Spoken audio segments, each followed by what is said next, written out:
सैया पो हमरा केहू डाली ना नजरिया, राजा पो हमरा केहू मारी ना नजरिया। हम बानी गोर बाकी ई बाड़े करिया, हम बानी गोर बाकी ई बाड़े करिया।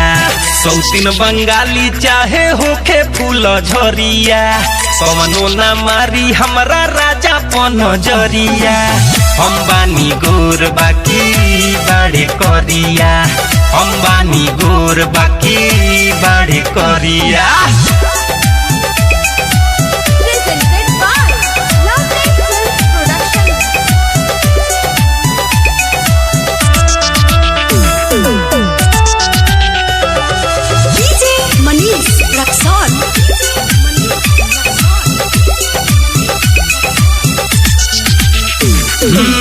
भले समोर बाड़े कोयला के खान हो, हमरा ला राजा हमर बाड़े भगवान हो।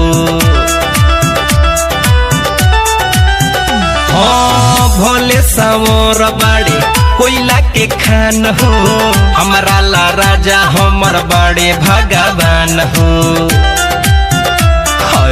रग रग में बसल बाड़े दिल के ई भीतरिया, रग रग में बसल बाड़े दिल के ई भीतरिया।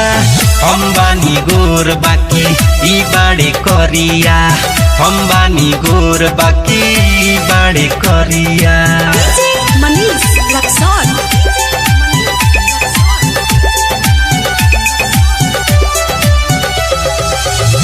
म्यूजिक बाय विकेश भोजपुरिया। आप सुन रहे हैं अमित पटेल की आवाज में।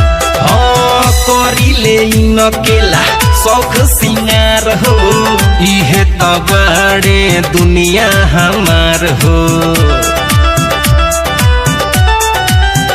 है करिले न केला शौक सिंगार हो, इहे त बाड़े दुनिया हमार हो। इनका ना धरे कौनो दुखावा बेमरिया, इनका ना धरे कौनो दुखावा बेमरिया। हम बानी गोर बाकी ई बाड़े करिया, हम बानी गोर बाकी ई बाड़े करिया। सौतीन बंगाली चाहे होखे फूल झरिया, कवनो ना मारी हमरा राजा पो नजरिया। हम बानी गोर बाकी ई बाड़े करिया, हम बानी गोर बाकी ई बाड़े करिया।